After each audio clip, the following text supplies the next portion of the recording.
Здраво Македонијо! Петочки за анимација со Хер Андреј. Отиде човекот на сител на Канал 5, ама не можеве да ја избегне и Алфа, бидејќи си повлеквит таков габарит малку муебет и ние да си направиме со него и без негова волја. Во тема на денот, мој вечерашен гостин Андреј Жерновски, член извршен одбор на СДСМ. Некои ќе речат пост-конгресно ништо ново во СДСМ. Што е ништо ново во СДСМ? Па не знам. Кој ќе каже? Има ново или нема? Има ново, се разбира, има нова екипа, нов елан. Има ново, како не? Тука е новиот политички ас на полето на надворешната политика, господин Андреј Жерновски. И имаат нови пишувачи на соопштенија, кои и минатите денови беа брилијантни, па соопштија многу важни работи.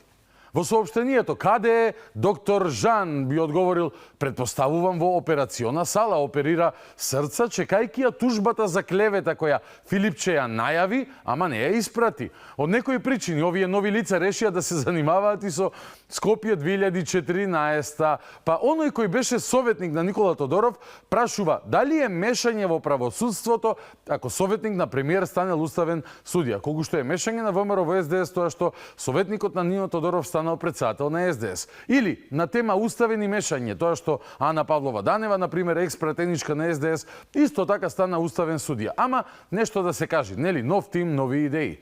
ВМРО инаку распиша конкурс за нови председатели на нивните општински комитети. Па и тоа беше причина СДС да се јави со соопштение, со партиски став кој е дека сите кои ќе се пријават на овие огласи биле криминалци, многу зрело однесување. Продолжија да живеат и во Србија, па се караа повторно со Александар Вучич, кој според нив ја навредил заменичката генсек на НАТО Радмила Шекеринска, што за дивно чудо не го нарекоа напад врз НАТО, туку напад врз жените. По иста логика, СДС ги нападна сите срби на овој свет. Според некои луѓе, како например обвинителката Лејла Кадрију, недобро разрешениот случај за модуларната болница и страшниот пожар беше причина СДСМ да го обвини ВМРО дека ги злоупотребувало загинатите во Тетово. Видете сега лепотани, ако ВМРО злоупотребуваше трагични настани како што тоа вие сте го правеле реално, ќе ви правеше протести какви што вие стимулирате или поддржувате кога ќе се случи некоја несреќа, а вие сте во лична несреќа наречена опозиција. Ќе имаше масовни протести со траги од раце црвено обоени по плочници, прашување од типот колку тамари чинела триумфалната капија и лажење кој за случајот Монструм во времето на објавување на бомбите. СДСМ во политички спот за изборите 2016 година ги имаше ставено сцените од погребите на мртвите од Диво населје и Смилковско езеро. Па ќе откриваа вистината за Младенов, па за Тамара, па за Мартин Нешковски. Ама сето тоа само во кампања. Дури не седнаа во фотелите. После тоа ја запеа "Шалили смо се", брутално користејќи трагедии за политички цели, поени и фотели. И кај се кабает, сега ги обвинуваат ВМРО-вчишчана дека злоупотребиле трагедија. Зошто? Затоа што после излегувањето во јавност на ставовите на госпоѓа Лејла Кадрију дека модуларната не ја изсмрди на неразрешен институционален криминал, а знае бидејќи била обвинител, и нивните политички опоненти, мислам на ВМРО, искажале сомнеш во тој процес. Ама ко, чему СДС опоштењу? Еве уште новитети од новите лица, новите политики и новиот елан на Бихачка. Повторно пишуваа нешто на тема Србија или Срби за некоја нова партија во Македонија, па уште еднаш се скараа со Александар Вучич, испраќајќи соопштение како да се опозиција во Србија или некоја љута бугарска партија, а не партија во Македонија. Мислам што е со овој наслов, луѓе. СНС, партијата на Вучич, не е српскиот народ, ниту е Александар Вучич Србија. Ало, има ли барем аутопилот во авионот? И тоа нема. Пилотот го нема одамна. Веројатно отиде да ја обнови лиценцата во школата за пилоти во Арачиново. Следно, премиерот не се грижел за своето семејство, велат загрижениве од СДС, бидејќи според нив во актуелниот постар владин авион го возел семејството заради приватен одмор. Иако човекот демантираше дека тоа така се случило, со факти, со документи, сепак во земјата на чудата на Бихачка не е важна вистината, туку да се пополни денот со еланот на новите структури во партијата, мешајки семејства, што е сериозен фаул. Ама мали се границите кои не ги преминале до сега во камиказе стил. Па не ме чуди и што така продолжуваат и со, што вели Жерновски, новиот тим, новите идеи и така натака. Потоа, следеше ова како реакција на изјавата на премиерот дека нема да се купува нов авион. Па на томе Бихачка каже: Кога не се купува нов авион, има пари за минимална плата од 600 евра. Изјавата на Мицкоски дека ќе одмора таа идеја за нов авион не ги најдебе неспремни овие чојски юнаци, па од зошто да се купува авион? Веднаш смислија нова теза. Аха, не се купувал нов авион. Океј, па со парите наместо авион дајте плата од 600 евра. Абе не може човек да ги заебе. Логикава сама некако го отвора местниот нарезак пред кооперација, пивото прави джглоп. Квалитет што се памети до седмото пиво. Може и да предложат пола државен имот да се продаде и парите да се поделат на граѓаните, бидејќи кога се во опозиција не знаеш дали се политичка партија или девојка на избор на мис на светот, која треба да ја магепса жири комисијата со својата безгранична хуманост. Инаку имаше и уште појаки тези во светот на партиските ставови на СДС, како оваа, например.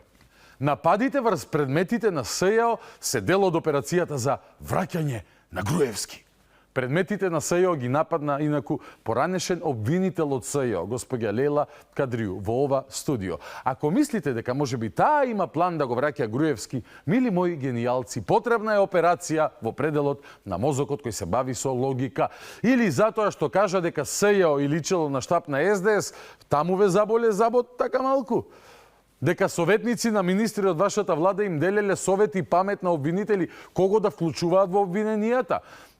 Дека личело како наредбите во СЈО да доаѓаат директно од Бихачка, дека прислушуваните материјали се пренеле во СЈО без записник, на колената на Заев и Шекеринска кои меткале документи во присуство на срекните и весели лица на Чарлиевите ангели, или дека адвокатите на Заев дошле да ги убедуваат обвинителите во СЈО какви одлуки треба да донесат за предметот пуч, ама секојаш кога ќе им згусти, очигледно и овој нов свеж тим со нови идеи тера по стариот план. Спомни го Груевски бабарогата и ќе падне во несвест со страв народот. Одамна видено, одамна не проаѓа, но ете вие продолжувате бидејќи веројатно знаете како треба. Големи сте. И конечно, откако премиерот јавно на телевизија соопшти дека за него лично е неприфатлива идејата специјалната Ленче да биде републички јавен обвинител, после незиниот минат труд како СЈО и пост СЈО, од Бихачка застанаа во одбрана на се чини својот главен пулем и продумаа. Мицкоски ја елиминираше Ленче Ристовска, независната кандидатка за јавен обвинител. Сега, појасно ли ви е зошто господја Лела Кадрију рече дека СЈО и личело на штаб на СДС? Иако денес може да кажеме дека СДС на моменти личи како штаб на екс-СЈО, ако има воопшто разлика. Не и се. Тоа се тие нови прогресивни сили за кои веднаш се пофали Андреј Жерновски. Па, ајде да му дадеме шанса да се дообјасни конечно. Одиме дефинитивно кон победа затоа што оваа власт треба се замине, затоа што не носи ништо добро за државата и тоа се надам ќе имаме можност да го аргументираме вечера низ нашиот диалог. И јас се надевам, бидејќи сакам да знам како одите кон победа. Аргументирано, окей? Имаме законско решение за високо образование. СДСМ ја нема да речеме во таа јавна дебата. Можеби порано имаше високи универзитетски професори, дел од СДСМ, сега или ги нема или нема кој да дебатира. Испод појас. Ама да, и мене ми недостига, например, Чупеска и незиниот ведар позитивистички поглед на светот и животот. Мислам дека СДСМ го има во дебатата, ние неколку пати понудивме рака за диалог, да ја доведеме државата таму каде што треба, меѓутоа немаме никаков одговор од власта. Се почна кога председателот Венко Филипче понуди и седна со премиерот, со председателот на ВМРО да разговара за реформската агенда. Прво, еве како го гледаат концептот на водење држава тие. Како водење држава, ама од опозиција. Значи губат на избори, ама после тие ќе нуделе рака за диалог, бидејќи се веројатно најпаметни, а народот е глуп што не ги бира. И затоа Мицкоски мора да им ги прифати барањата. При што барањата се од овој тип. Земам лична одговорност. Да превзем целокупната одговорност и целокупниот терет. Па дури и по цена на мојата политичка кариера, за да ние ги направиме уставните измени и да ги отвориме преговарачките поглавија со Европската Унија. Доколку владата смета дека тоа може да го искористи, јас стојам на располагање. Земам лична одговорност. Па дури и по цена на мојата политичка кариера, за да ние ги направиме уставните измени. Многу јака политичка понуда. Сепак, неприфатена беше оваа понуда од народот пред само 3-4 месеци, кој на локалните прати опомена и до власта, да, но сепак до вас прати извршител да ви земе се, со конечен резултат 56-6. Или што би рекле универзитетските професори од СДС, оние ведрите и позитивни, барем некои од нив, одличен резултат и добар тренд за опозицијата. Но математиката позади демократијата не подразбира во таков сооднос на сили П6 ВМРО 6 СДС опозицијата да диктира што ќе се тера како политика во Македонија. А пустата сака и вели, подадовме рака за диалог, но немаше одговор од власта. И секунда потоа вели, се почна кога Филипче седна со Мицкоски на лидерска. Со ова е срушен рекордот за брзо менување ставови. Јас честитам. За реформската агенда и помина цела година требаше 12 закони да се донесат, не се донесе ниту еден. Мината година требаше 7 пред летото, 5. После се донесе еден кој што е парцијален без сите оние да кажеме критериуми кои што требаше да се донесат, така што многу е тешко да Чекај. Кои се тие 12 реформски закони? Ова го праша Марија Митева, портпаролката на владата, незиниот соговорник, а имено Андреј Жерновски, пред 2 дена. да донесете 12 закони мината година од реформската агенда. Колку донесовте? Дали го следите сајтот на Собранието? Но вие со поконтап колку донесовте? Сега, не може да ми кажете како да ви одговорам. Дали го следите сајтот на Собранието? Кога можем? Кои закони се во реформската агенда од тие 12? Знаете да ги кажете? Кои се законите? Не, дали ги донесовте? Не, дали ги знаете законите? Да, благодарам. Ама благодарам, тоа е тоа. Значи, кога ќе навлезаме во суштината, благодарам. Ама само да пласираме тезата, тогаш е во ред. Еве, кои се тие 12 закони? Не е битно кои се ги донесовте или не? Дали реформската агенда е битна? Многу. Па како не се битни закони? Не е битна во темата. Дали ги донесовте? Не ве разбирам. Битна е темата Добро, како? Ме интересира дали ги знаете кои се законите. Благодарам, добро. Ги знаете законите? Добро. Митева го угаси овој обид на младиот талентиран и нов пулен на СДСМ да жонглира на тема 12-те величествени закони, истакнувајќи во преден план реторичката површност пред навидум длабоката подкованост и загриженост. Позади сите тие силни реформски закони се крие желбата реално за бугари во устав без никаква гаранција, понуда за која веројатно бараат на меѓународен тендер некакви митолошки суштества наречени странците, кои пак ќе треба да ги донесат на власт како до сега. Ама за сега, според математиката, позади демократијата, на овие обиди граѓаните им велат што? Мало сутра! Ете така, од устата на заборавениот стар ас, чиј директор на Фондацијата Заев, од директор на Фондацијата Заев стана председател на СДСМ. Како ново свежо лице со голем елан во политиката, што би рекол Свежиов Андреј. Одиме понатаму исто така свежо. Се обидуваме, но не може да разговараме со луѓе кои што не одговарат на секојдневните напади кои што им ги укажуваме за криминали и за тендери, кои што Интересен концепт. Ке пише партискиот штаб нешто и треба да ви одговорат овие од ВМРО, а ако не ви одговорат, вие не може да разговарате со нив и тоа е тоа, царе. Па окей, тоа нека е тоа. На национални прашања се гледа дека нема што да се разговара со вас, додека се однесувате како агенти на Бугарија. Ке причекаме уште едни избори, веројатно за да исчезнете од политичката сцена со таквите лузерски ставови. Па после ќе дојдат веројатно некои луѓе кои ќе сакаат да разговараат со своите пријатели, познаници, комши од друга политичка опција на теми важни за сите граѓани и ќе го мрднеме малку плурализмот во Македонија со македонски партии, а не со експозитури на соседни подалечни служби и агенти. Например, мислам, јас стварно не сум најпотресен што вие не сакате да седнете на маса на лидерска, бидејќи со криминалци не сте разговарале. Еден Апасиев со сиот свој екзибиционизам покажа поголема зрелост и однос кон државата од вас. Ама нови сте, свежи сте, разбирам, нова сила сте во партијата и политиката, па ќе се научите, не се сомневам. Затоа имате простор да се искажете тука кај мене. ние ги прашуваме за едно, не за сосема друго. Добро, ајде, например, има ли се да се сериозни аргументи дека нема поврзаност, да речеме, со лицата кои што... Мислам дека секој ден, дури и тужби има, така, секој ден, Не знам, затоа прашувам, секој ден ги укажува. Поранешниот председател на СДСМ најавуваше ако има аргументи, тужби за клевети, да речеме. Нормално, затоа што ако има аргументи, ти веднаш ќе се отворат процеси, нека отворат процеси. Апсолутна власт има во државата. Нека отворат процеси, а ако им отворат, тоа ќе биде политички прогон, токму така. Веќе видено, веќе чуено. Ама ајде да оставиме овие новиве реформски сили и свежи лица што ќе кажат. Денес, например, поставија вакво прашање. Сопругата на Орце Георгиевски со чанта од $30,000, покажувајќи слика од градоначалникот и сопругата на неговиот синокешен отчет, на која слика се гледа чантата која чинела во прашална форма, додуша $30,000. Но тоа е само во насловот. Под насловот стои ваков текст: сопругата на градоначалникот на Скопје се појави со брендирана чанта Хермес, еден од најексклузивните и најскапи бренд чанти во светот. Па продолжува: додека работниците едва ја врзуваат крај со крај, мора да протестираат за достоинствени плати, ВМРО парадира пред нивните очи. Па што мислат граѓаните на Скопје за овој луксузно моден патриотизам? Што мислат работниците, земјоделците за оваа здисаност? Само нека не се вадат на тоа, велат од СДС, дека е фейк или била поклон. Може да биде поклон само од Орце. После толку криминални тендери поврзани со Пирамид Билдинг Ленди Груп, нивните омилени фирми, тоа е секако очекувано, пишуваат СДСМ. Ете, направена е шемата, интригата, што би рекол Фрчко, за која се способни само тие. Бидејќи меѓу другото имале познавање и од сексуалната патологија. Ова се исто така зборови на Фрчковски. Значи имаме во оваа интрига, криминални тендери, шеми, луксузирање, а работниците ни гладуваат. Ама дојде и одговорот.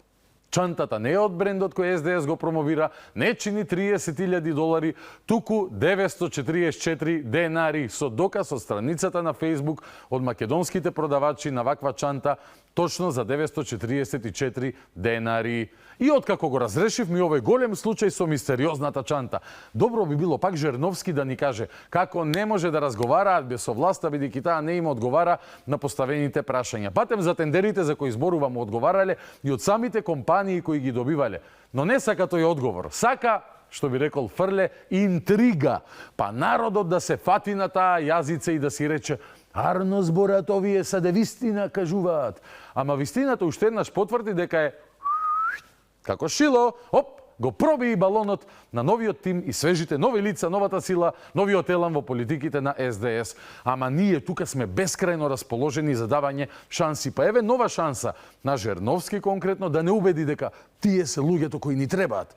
Конкретно, сега ќе објасни зошто СДС не се појави на лидерска. Нели е јасно дека таа седба беше организирана за да се покаже кон домашниот, особено меѓународниот фактор, дека еве има диалог во нашата држава и има некаков диалог власт-опозиција. Никаков диалог нема. Напротив, тоа беше на парада, кога се испрати таа порака.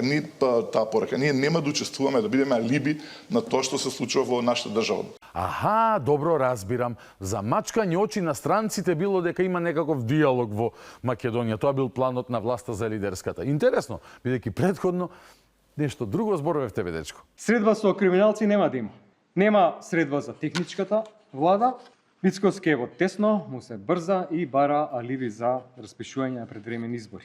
Ова што се случува е сценарио кое што е смислено уште лани, кое јас и СДСМ го разоткривме и јавно го говориме повеќе од 2 месеци.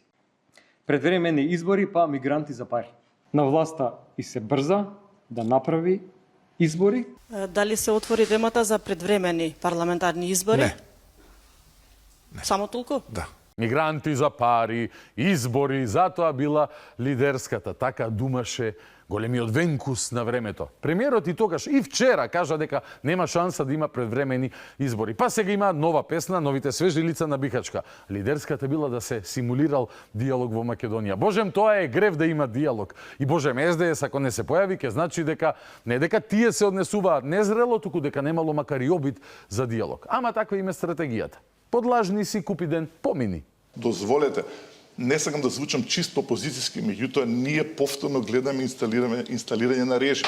Режим кој бара опозицијата да седне на маса и да се договараат политики и режим кој удоволи на желбата на опозицијата да продолжи она веќе ступидна техничка влада, за да немаат изговори дека има режим. Ама нараво учение, што и да направиш, за нив ке си режим. Бидејќи ако не го зборат тоа, дека си режим, нема што да зборат. Нема мигранти, ебига, па да ги бараат и сликаат по улици. Но еве зошто имало режим, да не е некажано. Ако премиер на една држава за член на Уставниот суд предлага човек кој што му е советник за правни прашања, тоа што ви кажува? Предлогот професорот Гоце Наумовски да бил нов уставен судија бил доказ дека имало режим. Нема опција професорот да е квалитетно решение кое го поздрави и председателот на Уставниот суд Дарко Костадиновски и низа други правници. Притоа Костадиновски додавајќи дека лично тој самиот бил советник на тројца председатели на Република Македонија и дека неговата лојалност е кон уставот. Не, другари, чим е предлог на ВМРО, тогаш тоа е што? Така е режим.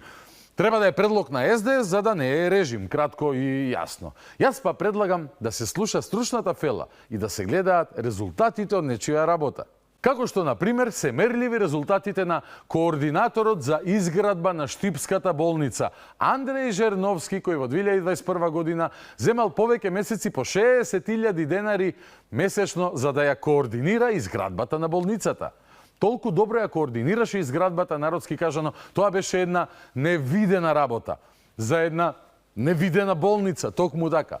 Штипјани одамна веќе се лечат на невидлив нов начин, нова метода е таа во непостоечката, но координирана сепак болница. Ама тоа е, што би рекол Жерновски, сигурно уште еден дефокус, така е, па затоа ајде да се фокусираме на неговите зборови, затоа сме тука, джанам. На влада која што нема дека чувство. авион на државата и треба, во секој случај, сега, да бидеме реални.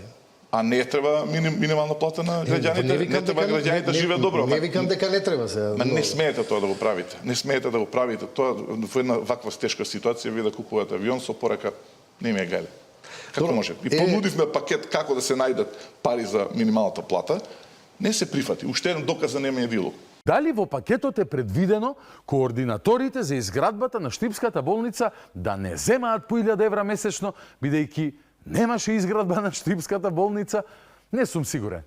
Но ајде, сега тој ќе ни објасни како се формира минималната плата, па да разбереме и ние, затоа што тој добро знае. Како се формира минималната плата? Тоа ви е одговорот? Не, ве прашувам. Не, немојте сега да бегате. Како се формира минималната? Не, морам да го разрешам сега. Вакви одговори, дворет, благодарам за одговор. Не, како се, не, чекайте, не сум завршила, бидете коректен. Како се формира минимална плата? Тоа ви Врз основа на што? Не, имам Зошто јас да ви одговорам кој вие не ми Па не, затоа што велите дека минималната плата, ние сме кажале нема пари за минимална плата. Не сум завршена, немате одговор. Значи јас ќе ви одговорам. Минимална плата е утврдена со закон за минимална плата. Истиот тој закон што предвидува? Како е тој трипартитен договор направен? Кој членува и која формира таа минимална плата согласно закон? Економско-социјален совет, во кој што членуваат кои? Работниците, работодавачите и владата како фасилитатор. Оние кои што треба согласно закон да го постигнат договор за зголемување на минимална плата се работниците и работодавачите, а владата е таа. Повторно силните аргументи на свежата политичка сила господин Андреј завршија со конец филма. Уште еден обид за величарење не баш му успеа, но тоа не е причина сега за нервоза. Одиме понатака, не му се секиребе, Андреј. Ако за некоја тема зборуваме цело време, тоа е темата која што природно и припаѓа на СДСМ. Тоа е Европската унија, НАТО, надврешна политика. Природно и припаѓа на СДСМ како природна катастрофа, како земјотрес, како цунами, како поплава, како пожар.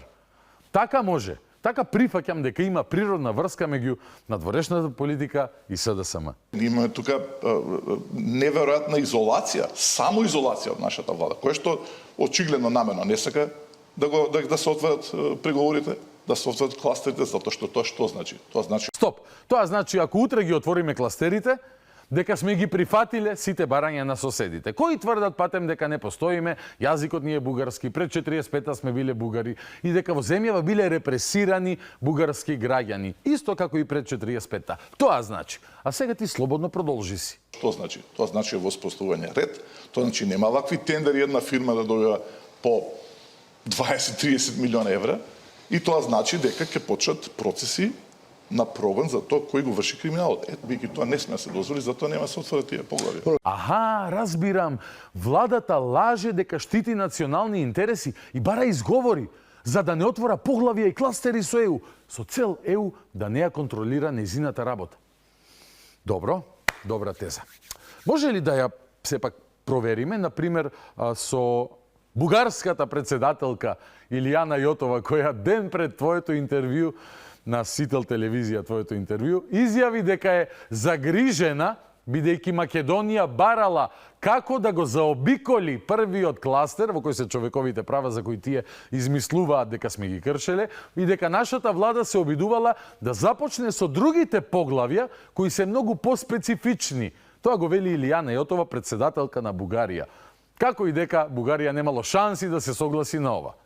Сега две поуки од ова. Прво, Јотова го демантира Жерновски. Напротив, загрижено споделува дека ровариме на секој можен начин како држава да најдеме пат према ЕУ, на кој ќе немаме бугарски блокади. И второ, бугарските блокади ги овозможија јаки политичаришча со кои Жерновски денес седи на маса и со кои заеднички апелираат уште еднаш да свиткаме кичма, што би рекол нивниот геополитички гуру од Муртино.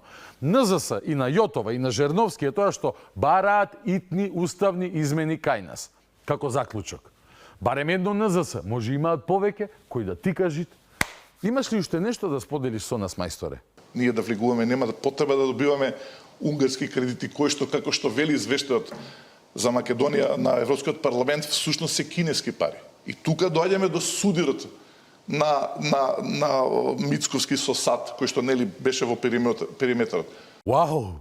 Судирот на Мицковски со САД, чиј председател на САД, мислам, Доналд Трамп, го поддржа отворено и јавно Виктор Орбан за нов мандат, кој пак нас ни даде кредит, за кој Жерновски тврди дека биле кинески пари, повикувајќи се на извештајот на Европскиот парламент во кој на иницијатива на бугарски европратеници се штанца глупави амандмани кон Македонија, меѓу кои тие за влијанието на српскиот свет во земјата. Што ќе каже дека ете, можеби сепак имаат повеќе допирни точки Јотова и Жерновски, односно бугарските политички кругови со македонската опозиција. Кој знае? Се шегувам, секој кој малку размислува, знае. За САД Балканот е они велат шаковска табла во кој што ако зимаш кредити од Кина, ти си тројанскиот коњ во НАТО, ако дозволуваш медиумско влијание од Русија, тогаш ти си слабата карика на безбедноста на Западот. Медиумско влијание од Русија во Америка. Вау!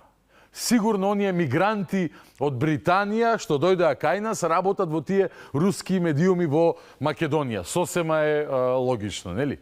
И како добре ја разбира тој американската надворешна политика, па тоа шаховски табли, потези, тројански коњи. Туку додека сме кај конјичките спортови, како се вика домашна политичка партија која инсистира на спроведување на ултиматуми и барања од соседна земја? Знае ли некој? Не се вика тројански коњ. Тоа е навреда и за тројанците и за коњите. Се вика СДСМ со свитканата кичма. И едноставно затоа во извештајот, еве ќе се обидам да го цитирам извештајот Брисел за да не биде дека дошол сега или било кој сам изборува опозицијски. Значи таму се изразува загриженост за тоа што преку Унгарија и Србија, тоа оската Б за која што ние едноставно веруваме, објаснуваме, тоа е оската Будипешта Белград, се дозволува Кина и Русија да ги остварат своите геостратешки геополитички интереси. Супер што цитираш, ама ќе беше уште подобро. Пред да го цитираш извештајот, да прочиташ и кој го полнеше тој извештај со амандмани за српски свет, кинески пари и така натака. Ама окей, и тоа ќе го направам јас, не е проблем, се за Македонија.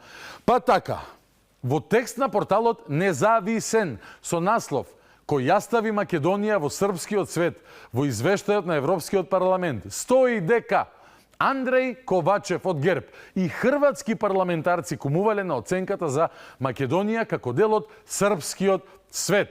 Секој со свој интерес, нели? Ковачев знаете кој е патем. Оној кој бара да не го славиме 11 октомври и кој има идентичен став со Заев, дека немаме вкрстена, туку заедничка историја со Бугарија. До запирка имаат исти ставови, сте го гледале тука тоа 100 пати до сега. Дополнително, авторот на овој текст вели дека силното присуство на оценки за негативно влијание од Унгарија, Кина и од Русија во основа е резултат на внатрешна унгарска пресметка. Имено, пишува авторот, сите овие амандмани што станаа дел од извештајот се иницирани од европарламентарка од опозицијската партија ТИСА на Петер Маџар во Унгарија. Автор на овој текст, односно анализа од Брисел, е Слободанка Јовановска, сестра на Борјан Јовановски. Ако не знаел Жерновски, еве сега нека знае од кои ни се креирани глупостите кои ги тропаат дека Унгарија ни дала пари, ама ни дала пари кои ги земала од Кина. и дека имало српски свет во Македонија или српско-кинески или руско-српско-кинеско, не знам каков, со кој се борат тие, јако се борат преку соопштенија, овие наши мили СДС-овци, веќе неколку месеци. Притоа свирејки на кавалчето на Андреј и мењакот на Жерновски со презиме Ковачев и другите политичари од истокот. На чии па кавалчиња свират и кога пеат уставни измени одма, уставни измени одма. Дали сега се работите појасни? Туку ми текна нешто, бе. Може навистина овие автократските режими во Кина и Русија да имаат свое влијание во Македонија? Хајде да провериме, например, преку тоа како СДСМ се справува со неистомислениците од нивните редови. Ајде да го видиме тој наратив, кој не е воопшто сличен на Русија и Кина. Јас грубо би ги поделил во два дела. Луѓе кои што критикуваат затоа што сериозно сакаат да придонесат во партијата и за нив вратата е отворена и нема причина да не ги сослушаме тие критики, бидејќи секојаш има можност за да се работи подобро, се разбира. Една друга група која што е дебело мотивирана од страна на власта, зошто самите си знаат, на кој начин ги држат самите си знаат, тие се веќе нечесни намери и ние со нив дефинитивно ќе мора да се судиме затоа што нас не чека битка, во таа битка нема простор за оние кои што всушност одработуваат туја агенда. Дебело биле мотивирани од власта да бараат одговорност од Филипче, замислете, после големата победа на локалните. Нема опција да се бара одговорност после катастрофален пораз. Ако бараш, тоа е организација на ВМРО. ВМРО-вски платеници ги нарекуваа и луѓе кои биле уценети со судски случаи. Баш демократски капацитет, нели? Венко демократот го кажа и ова. Затоа што се платени од ВМРО ДПМН, на кој што проектот знам веќе им пропадна. И не може да сметаат повеќе на тоа. Имајќи предвид како ја губат поддршката од граѓаните, се што може да направат е дополнително нас да не делат. Жалам што се приклучија и другари наши, кои што се обидуваа конгресот да не успее. Пуштаа пораки на делегатите, им кажуваа да не доаѓаат, сакам јасно и гласно да им кажам да им биде последно, на крај памет, да не им падне.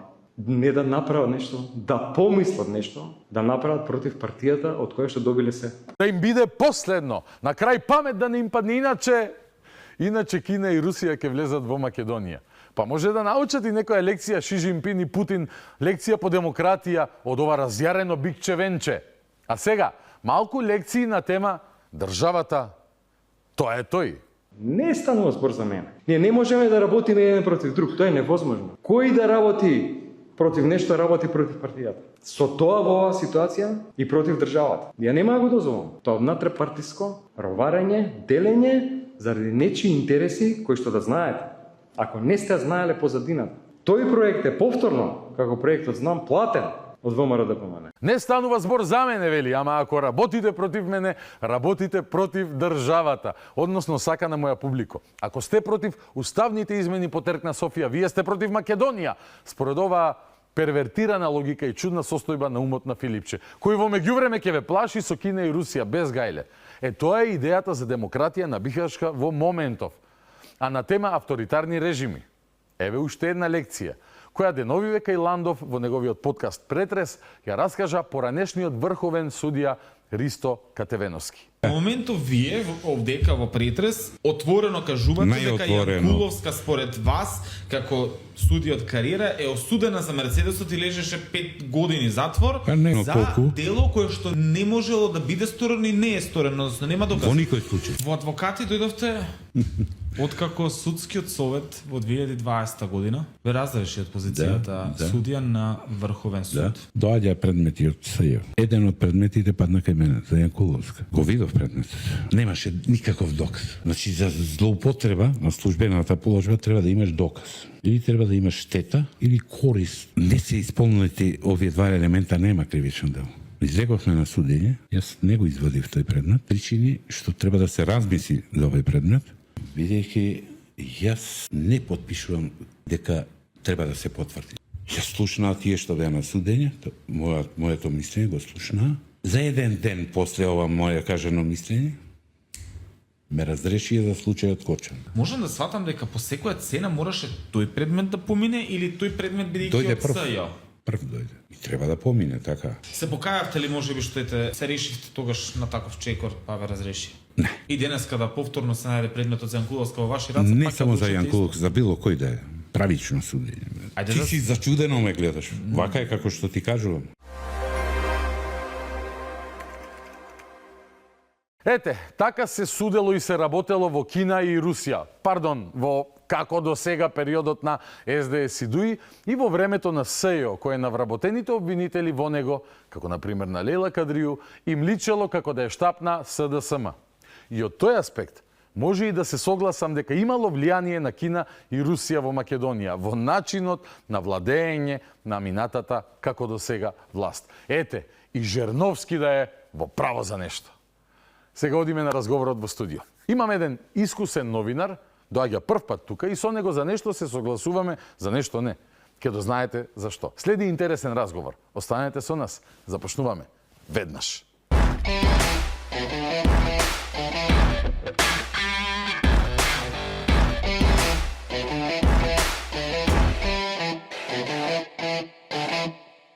Вечерното шоу петочно издание продолжува со разговорот во студио и ми тргна некако со луѓе кои што прв пат доаѓаат во оваа емисија. Ако не грешам, оваа емисија е број 396 и добро е кога и после 395 емисии, во 396-та ќе имаш некој што за прв пат ќе гостува, не е ново лице воопшто на медиумската сцена, напротив, собственик е на првиот ньюс портал во Македонија, кој што се појави 2005-та, можда, ако грешам, ќе ме коригира, Дејан Николовски од netpress.mk. Добро вечер, добре дојде. Добро вечер, фала на поканата, добро ве најдов. 2006-та. 2006-та беше? Да, на крајот од 2006-та почнавме со работа, со функционирање, а она, да кажеме, во етерот влеговме јануари 2007-ма. Се сеќавам, јас тогаш имав 20 години и навиката беше со Тајм МК во исто време се појавивте? Не, Тајм подоцна беше? Подоцна се тие, да. Netpress знам, нели, од она органска посета пишуваш netpress.mk за да читаш со 2 Со 2 точно, netpress.mk. Инаку колку децении во новинарство? Па, жена не се прашува за години, така тебе му. Да, 27 ќе дојде 8 така. Така, од она што јас се сеќавам во Дневник долги години? Да, почетоците на Дневник, во Дневник до 2003 година, од ноември 2003 во Време вестникот, негде тоа беше до 2000 крајот на 2005-та, почеток на 2006-та, после тоа во Вечер Дневниот вестник и на крајот од 2006-та искочив и го формирав Netpress. И сега додека се екипиравме, простор, луѓе, секако што треба, техничкиот дел, стартувавме официјално јануари 2007 година. Освен Netpress, тогаш сега беше оскуден малци интернет просторот со портали генерално, но имаше забавни, така, постоја некој Ајвар, Таратур, Кајгана, Каде вечер, точно така. Да, тоа беа почетоците. Оннет постоеше, подоцна Офнет. Тоа беа почетоците и немаше некако луѓето сваќаа дека интернетот е место каде што треба да најдеш релаксација, забава, разонода. Немаше ни смарт телефони, нешто многу тогаш кој што немаше ич смарт телефон. Така беше? Да, немаше ич. Конекциите беа други на интернетот, многу послаби, поспори од денешно време. Со модемите на МТНет. Модемите, пошта и така натаму. ADSL беше врската, па после се унапреди тоа со текот на времето. Што те мотивираше тебе тоа да решиш дека ете на тоа место кое што луѓето го доживува за релаксација, дека треба вести да се пласираат? Како таа визија ти се создаде во глава? Вака сега, тоа беше кај нас. Значи, го доживува луѓето интернетот за релаксација, да, во Македонија. Меѓутоа, на другите места по светот, интернетот многу повеќе се користеше и за сериозни работи, ајде да ги кажеме, нели? И читање вести и други сериозни работи.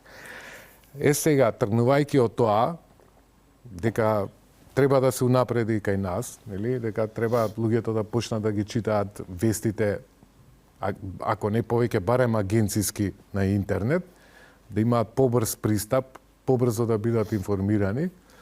И по примерот на другите, ајде да кажеме, светски медиуми, дојде идејата да го формирам Netpress. И така почна работата. Тоа е иста новинарска редакција, како у радио, како у телевизија, како у весник. Разликата е што нели содржината се пласира преку интернет. Како поминуваше времето, интернетот се повеќе се експлоатираше во Македонија, се подобруваше, технологијата одеше напред и луѓето се повеќе се префрлуваа на дневно информирање преку интернет. Не се оствари прогнозата на Сашо Ордановски дека интернетот ќе згасне. Ама тоа сите му го памтите. Па му го памтиме, да. Ни дирал во нешто. Скоро бев на радио, скоро, пред неколку месеци, кај Љупче Златев и баш истото и он го кажа. Сите му го памтат тоа. Трауми имаме, не сме се уплашиле тога. Да, мислам, таа малце чудна изјава. Меѓутоа, ајде, ете, секој, нели, за себе. Носела кликови тогаш, на оннет ми се чини дека ја има, како аудио снимка беше. Не се во овие, ете, па 20 години ти ке славиш сега. Да, 19. Многу портали се појавиле, се угасиле. Што е клучно за да обстоиш еве 2 децении на пазарот и да имаш доверба од публиката која што те чита? Упорноста и волјата за работа. Си помислил да се откажеш некој пат во овие години, да се вратиш на традиционален медиум или можеби на телевизија? Не. Значи, новинар е новинар. Без разлика типот на медиумот каков е, кај што работи. Новинарот е новинар. Тешко е, и ден денес е уште потешко во Македонија, наместо некако, ете тие работи да кажам да фатат некој ритам, да си држат некоја линија. Не е лесно, меѓутоа се обстојува. Со силна волја, со упорна работа се обстојува. Секој период носи некое свое обележје кое, ете да кажам, ние како интернет медиуми го чувствуваме. Во моментов најголем удар трпиме од социјалните мрежи. Социјалните мрежи во однос на промена на навиките на луѓето, нели порано отварале портали рачно, па не знам, после нјуз агрегатори, сега на социјални мрежи. Почетоците беа, нели како што рече ти, со органски директно влегување, со куцање на адресата. Потоа почна да искачаат апликации. Почна, нели, мобилната телефонија, тие смарт уреди да ги вади, па, нели, практично тие работи почнавме да правиме апликации. Значи, да не идеш преку браузер да куцаш, него директно апликација да ти го вади. лесниме патот до користи. Помина и тој период, па се појавија социјалниве мрежи. Нели, на почетоците беа MySpace, Hi5 и тие, па после тоа се појави Facebook и после 2008-2009 година Facebook зема огромен замав и регистрира стотици милиони, в денешно време ако не и милиарди корисници. Сега што ни е нас проблемот со социјалните мрежи? Они ти дозволуваат, нели, да бидеш присутен кај нив, меѓутоа прават се за корисникот да остане на социјалната мрежа, да не искочи од неа, да поди на тој и тој сајт и да чита. Меѓутоа се тоа периоди, се тоа ќе помине, ќе дојде нешто друго, треба да си спремен цело време да се бориш, да си упорен. Да... За нова публика, имате ли некоја стратегија, имајќи предвид дека еве, најмладите денес користат алатки што и јас нити ги знам, нити не знам, мислам, не сакам да ги научам, као TikTok и така натака. Односно, како да се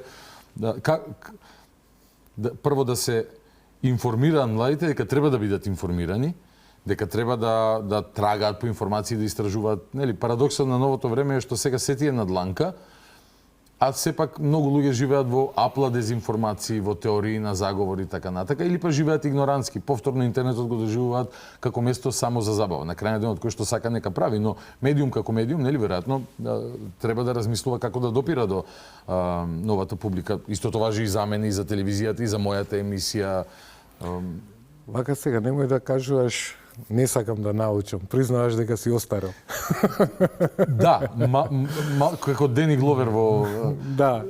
Нели, I'm too old for this shit. Ама морам да научам се. Деца имам, тие деца утре ден ќе се на тие апликации. Јасно. Морам да знам што се случува, се разбира. Главната занимација е тоа, да.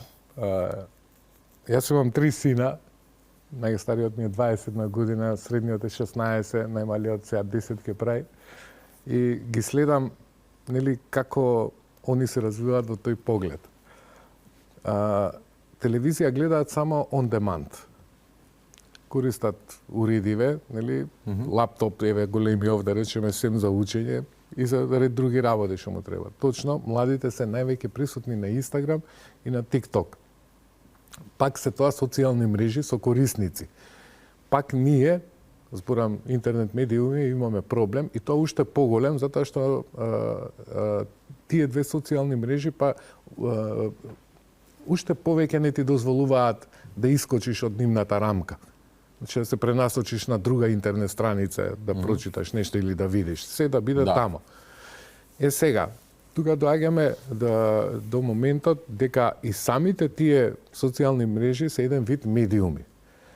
Слободата на интернетот дозволи да секој може да стане селебрити. Нели, имаме денеска нова категорија што се викаат инфлуенсери. Во моментов се актуелни кај нас во однос на, нели, законот што сака агенцијата да ги регистрира. Но тоа се генерално луѓе што се занимаваат со селс на еден или на друг начин. Тие продаваат некаков продукт. Меѓутоа гледам дека сите погрешно ја насочуваат главната поента од тој закон. Не е само, сите се насочуваат кон тој некој данок и тие некои приходи што они ги остваруваат. Нема ништо спорно во тоа да остваруваш ти приходи преку, нели, својот профил на TikTok или на Instagram, ако ти е гледан, ако, нели, посетуван, ако имаш добри бројки, нема ништо спорно тука. Меѓутоа, се тоа треба да биде законски регулирано. Најголемијата поента во целата работа е влијанието. Ние како медиуми, без разлика од кој тип сме, дали сме телевизија, дали сме интернет, радио, и ден денес имаме и печатени медиуми, нели, традиционални, сите сносиме одговорност за тоа што ќе го објавиме. Има еден момент, се вика говор на омраза. Ја често пати тоа сум го кажал, каде е границата меѓу слободата на говорот и говорот на омраза. Имавме страшни примери со Шарли Ебдо, со карикатурите на Мухамед во Данска, во Шведска, каде што, нели, одредени објави во медиумите предизвикаа лавина на негативни реакции, протести, собири. Убиство во случајот на Шарли Ебдо. Се сеќавам ја и во време кога работевме во Весникот, ние ги реобјавивме карикатурите. Дојдоа ни протестираа пред редакција. Значи, маса луѓе се собрани и протестираше пред редакција. Најлошо поминаа колегите во Шарли Ебдо. Да. 15 души, мислам, беа убиени. Имаше мртви луѓе. Сега, ќе се вратиме на инфлуенсерите. Истиот импакт го имаат и они. Значи, има инфлуенсери што имаат, не знам, 20, 30, 50, 100.000, 500.000.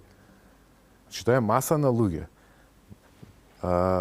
Дел од законот и тоа треба да го регулира.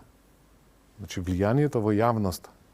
Не е само шампонот или, не знам, сендвичот или парфемот или било што. Добро, но тоа не е, нели, регулирано со постојните закони во секој случај. Или интернет просторот се уште во некоја сива Како се води инфлуенсерот, кажем? Не знам како се води инфлуенсерот, но ако некој на интернет сега повика, тоа е работата. ако некој на интернет повика на насилство или не знам, премине некоја граница, подложи на Да, ако се регулирано закон. Истиот проблем го имаме. Ти мислиш да се нормира како некако вид на медиум? Сега, мора тоа да се нормира. Мора да се нормира. Најлесно е да се каже не. Кога се кажува не, кога не се нормира, кога не се опфаќа со закон, имаш анархија. Истиот пример го имавме и на интернет порталите. Доскоро. Да, пред да го успееме да се здружиме уздружение и да издействуваме промена на законот. Односно, не промена, него надотполнување. Не бевте означени како класични медиуми, така? Да, не како класични, не бевме означени никако, не постоевме. Сите имаме фирми, регистрирани во Македонија. Некои има невладини, немате сите фирми. Како? Некои има невладини организации. Да, ама законот не го забранува тоа. Можеш ти како невладино, меѓутоа поентата е што ако си невладино здружение, не можеш да остваруваш профит од маркетинг. Значи ќе треба грантови да ловиш. Да имаш донации, грантови за да функционираш. И сега сите тие со ограничен рок, па сите тие што почнаа како невладени, после тоа се пререгистрираа во фирми нормални, кои остваруваат приход, кои плаќаат данок. И најголемиот дел сме такви. Меѓутоа, со правата, нели, што ги добиваш законски, добиваш и обврски. Ние бевме свесни за сите работи и упорно настојувавме во законот покрај телевизија, радио, и најинтересно беше што и телетекстот стои кај нас у закон како медиуми, да се вметне, да се додаде, значи фактички успеавме да издействуваме дополнување на законот онлайн интернет медиуми. Сега имавме многу интересни примери ние, например кај нас. Имаше во еден судски процес за 27 новинари кај што нели тужеа држава повреди. Душица Мрџа и Да, еден од колегите работел у портал и него на суд го тргнаа од процесот затоа што не е медиум. Глупост. Види, законот е таков. Да, разбирам. Законот е таков. Сега више не е така. Сега више порталите се онлайн медиуми. Влезени се во законот и тоа е регулирано. Како што реков преска, со правата добиваш и обврски. Истото е сега и со инфлуенсериве. Значи не можеш ти да функционираш анархично. Мора да има ред. Ако сакаме да бидеме нормална држава. Но од друга страна, нешто што го спомна како термин преска, релевантноста на медиумите. Мислиш ли дека некој инфлуенсер кој што се занимава со, не знам, продава купони за попуст за некои компании, не е важно, и дека генерално не работи вести, нели, работи, не знам, со музички звезди, со просто не е во доменот на њузот. Не е толку важна суштински. Зборам за медиумот. Дека Нетпрес си е портал, постои 20 и кусур години. 15-20 години. Некој на Facebook, не знам сега колку, ако можам да видам, колку фоловери имаш ти на Facebook, но сигурен сум дека и да има некој 3 пати повеќе од тебе фоловери на Instagram, некој дечко или некоја девојка, дека веста што ќе се појави на Нетпрес, ќе дојде секаде каде што треба, нели? Особено ако е некоја ексклузивна вест и така натака, него што ќе има тежината ако ја расшири некој Инстаграм. Апсолутно има разлика, значи едно е не дека нема да се расшири од инфлуенсерот веста. Значи денес со помош на социјалните мрежи, алатките што ги имаме, смартфони, брзо се шират веста. Добра вест, релевантноста и тежината, иначе ќе се расшири. Ќе дојдеме и до тоа. Ќе се расшири веста и од таму и од таму. Меѓутоа, тоа што го збориш ти релевантноста, многу е важно луѓето да му веруваат на медиумот што го следат, што го читаат. Сега ќе те вратам пак малце ретро, години наназад. Имаше, не знам, најверојатно се сеќаш, еден таблоид во Америка. Ја тоа време многу ги следев тие движења околу читањата на интернет, околу тиражите, формирањето таму си ги земал. Формирањето на цен. Да, сепак се тие понапреден и поголем пазар и мора да ти бидат пример ако сакаш квалитетно нешто да сработиш. Не може да ти бидат пример некој, не знам. И имаше еден пример со News of the World. Тоа е, знаеш, таблоид. Имаше десетици милиони тираж. Во споредба со Financial Times. Меѓутоа, рекламите на Financial Times беа 10 пати поскапи. А тиражот, мислам дека не беше ни 1 милион на Financial Times. Меѓутоа, што е поентата? Секој менаџер во Америка са бајле го има Financial Times на маса. Важни, оние кои што носат одлуки, читаат. Making decision, што ги викаат. Луѓе што одлучуваат, што имаат куповна моќ, што жолтиот печат е нешто сосема друго. Тоа е оној дел забава, разонода, и таму има пари, не дека нема. Еден од тие такви таблоиди, се сеќавам, кога им се роди на Jay-Z и на Beyoncé детето, им платија $10 милиони за фотосесија. Да. И после они ги извадија тие пари преку тиража. Како пливаш ти во тоа море на, еве сега ако го отвориме и мојот таймлайн, иако јас последно време исклучувам онака како ќе видам некои портали со кликбейт наслови, но жолтилото кое што носи кликови, нели да одолееш да немаш жолтило што носи кликови за сметка на тоа да држиш имидж на релевантност, имајќи предвид дека огласувачите кај нас и не се чинам премногу оптоварени, колку што би требало, ако се прашувам јас, со пласманот на нивните рекламни огласи. Односно и на треш жолти портали ќе најдеш сериозни огласувачи или на треш жолти инфлуенсери ќе најдеш озбилни компании. Кај што немаш ни, не знаеш ни демографски кому се обраќаш, ни каков ти е примерокот. Само знаеш тоа младите го гледаат, го следат. Најголем дел, да, за жал најголем дел кај нас е битно да се во гужват. Точно така. Да учествуваш во нешто. Да, да се во гужват тука, кај што има нешто се случува, некоја гужва многу луѓе. Најголем дел е така. Многу ретко, многу малку има фирми што ќе каже, види, јас не сакам да се рекламирам на тој портал или на тој профил или на тој медиум, затоа што тој медиум е премногу забавен, или премногу несериозен. А јас продавам метларки за пример за чистење улици. Не е важно и гардероба да продаваш, и автомобили, било што. Затоа нели еве ќе ги земеме автомобилите. Така е. Да. Имаш брендови што се доле, имаш брендови што се на средина, и имаш брендови што се горе. Така е. Па земете само да земеме, уствари да анализираме некој настан од светски рамки. Дали на пример на Вимблдон, кога играат, можеш да видиш реклама од, не знам, Ариле Метал. Пример зборам, не знам дали постои компанијата, ако постои, се најдобро и посакувам, но ја памтам како поп-ап кога ќе играше Раковен Македонија. Да. И се појавуваше. Таму се све здрави бендови. Кија, не знам. Како? Кија, пример на Австралија Опен. Мерцедес, Ролекс. Така е, да. Вимблдон, да. Вимблдон збориме. Така е. Значи, се си има некое рангирање. Кога почнува Вимблдон, прво се фотографира кој се дошол, па после како е облечен, па како се однесува, че имаш папараци специјално што се насочени кон тие гости. И на крај после тенисерите излегуваат и на крај слегуваат тенисерите, да. Сега, да се вратиме во Македонија. Кај нас тие работи ги нема. Кај нас на некој настан не е важно. Важно е да ги донесеш спонзорите рекламите. Сега едниот правил микици, другиот продал скапа гардероба, третиот носел кинеска роба, стока, некоја продавница, и се е така некако измешано. Некако, можеби тоа е затоа што сме мали како држава, па пазарот не го дозволува, не знам.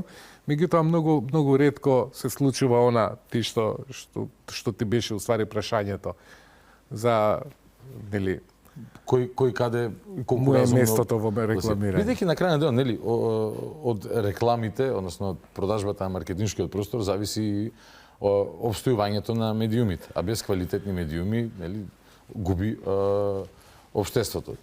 Апсолутно. Интернетот е простор каде што не можеш да живееш од претплата, од продажба, него само од маркетинг. Сега, како лесно може да процени читател дали некоја страница е сериозна, пласира сериозни содржини, или треба да се посомневаш во информацијата што ја читаш таму, па да ја препровериш на неколку места. Преку социјални мрежи, оние што ги спомнати кликбайт, кога ги отвориш тие сајтови, тие секој пат во текстот имаат едно чудо циркузантски реклами, дури и некои невкусни за гледање. Точно. Пола текстови им се во кирилица, пола во латиница. Некои одат до таму што си преведуваат преку Google Translate, па не го читаат тоа што го превеле. Па измешани се родови, измешани се множини, еднини, па малце се чудиш кога го читаш текстот. Прво тоа треба да ти биде сомнеш дали е вистините информацијата. Луѓето веруваат во све, најголем дел, кој ќе кликнат, веруваат дека може да се излекуваат преку Facebook. За жал. Меѓутоа, ти се еден вид прв показател дали станува збор за нешто сериозно или не. Дали треба да се прими таа информација или да се задржи со резерва. Сите што се сериозни портали ги немаат тие циркузантски реклами што вртат на сите страни, што се дури и некои невкусни за гледање. Не сакам да ја тегнам многу тема, во уште едно прашање што ме интересира, сакам да те прашам дали сте размислувале како редакција кон која публика е поголема, например, дали онаа која што сака, која ќе отвори портал, да знае дека тој портал има главен и одговорен уредник со име и со презиме, новинари со име и со презиме, односно луѓе кои што гарантираат за стандардите употребени во обработката на вестите, на крај на денот и пред закон одговараш ти за тоа. Или по една теорија, односно по некои истражувања, дека па постои добар дел од луѓето кои што се посклони да веруваат на оние, знаеш, на Viber кога ќе си препраќаат некои линкови од некои сомнителни српско-хрватски портали за дека Елизабета II била рептил, за комитетот 300 кој што владее со светот и така натака, дека таквиот начин на добивање на информација или па некој блогер се снимал дома, подкастер, нели, како се тоа модерно, и кажа според моја информација, она Кендис Овенс, например, во Америка е, не, таа тврди дека Мишел Обама има петел меѓу нозете, нели? И има луѓе кои што ја шират, ја споделуваат, станува тема или за на Макрон сопругата. Или земјата е рамна. Земјата е рамна, така, точно. И тоа не е мала група на луѓе. Види, секој пат можеш да оформиш голема група на луѓе со интересна, нели, тема ако земеш да се бавиш. Не мора ти да ја измислиш темата. Еве, ја спомнавме, земјата е рамна, така? Да. Секој пат ќе се соберат луѓе што веруваат во тие теории. Или ќе полемизираат дали е или не. Да. Или ќе полемизираат, точно, ќе има и такви што ќе се обидуваат да ги побијат од таа теорија. На крајот на криштата, па имаме, нели, сериозни овие што се странскиве канали на платформи што ги гледаме со документарци, таму има серијал документарци за вонземјани дека биле присутни на нашава планета пред стотици или пред 1000 години, дека некои работи што едноставно Ancient Aliens се вика, нели, древни вонземјани. Тоа е на Historical или на National Geographic? Да, на реномирани канали, да. И сега тие некои работи што не може човекот да си ги објасни како настанале, како што и ден денес не знаеме како биле направени пирамидиве. Така, ги гледаме постојано. Точно. Знаеме дека се стари, ама никако не може, нели, нема усогласена вистина за тоа како како изградена пирамида. Сега тука настапуваат, нели, тие теории дека вонземјани дошле, дека не знам што правеле, како правеле, дека они ги направиле. Така да, и таа тема да земеш да се ја бавиш, ќе собереш круг на луѓе што ќе ги заинтригира, што ќе веруваат дека дошле вонземјани, ја монтирале пирамидата, ќе се јават луѓе што тоа ќе го монтираат и ќе имаш група, да. Види, еве, Скопје да го земеме како пример. Предпоставувам си размислував и за ова. Сега ти ќе напишеш некој текст, например, за некои случувања во МВР, така. Знам дека си го следил Министерството за внатрешни работи со посебен фокус. Денес 10 души ако се договорат да се пуштат низ Девармало по кафичите и од маса на маса да зборат. Разбрав од еден пријател, нешто ми спомна, ми каже, и да почнат да шират иста приказна за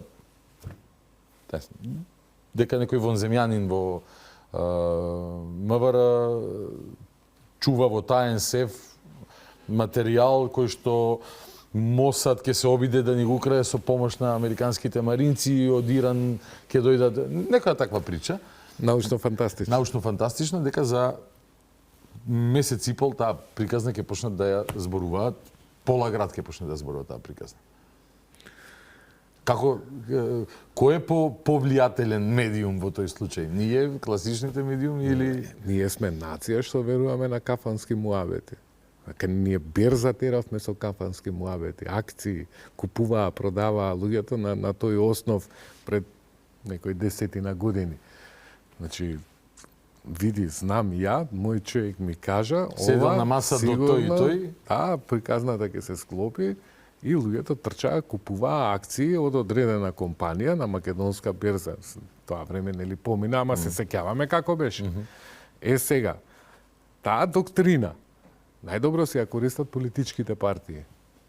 Ако сакаш, нели, она што не можеш да го објавиш во медиуми, сега има момент го прават преку своји фантомски профили, меѓутоа најефективно е така, да го расшириш по кафански муабет. Да, дека тој министер правил тоа и тоа, ама тоа не смее да се објави, ама ќе дојде денот, ќе видиш точно е и се шири приказната. И така од обични луѓе прават монструми од не знам секакви работи измислуваат. Во последно време се промени малце таа навика, например, СДСМ официјално со партиски подпис потпишуваат слични соопштенија на тие за како например дека како се викаше slow фудбал или некаков мал фудбал, ама за соодење. Фудбал со одење, на Жан Јас се чудам што значи, па препроверував. Ние стоеш истражував, Беше некој за нас дека непознат термин, тимот на фудбал, клиника Жан Митрев бил на турнир во Будимпешта и тоа го поврза дека е доказ дека не знам нешто Груевски влијал во Македонија. Некоја приказна беше склопена, краткотрајна. И излегува на краткотрајна, ма излегува на прес или па не знам ќе земе нет прес, алфа, малфа и така натака. И бевме и ние предмет на еднодневните пресконференции.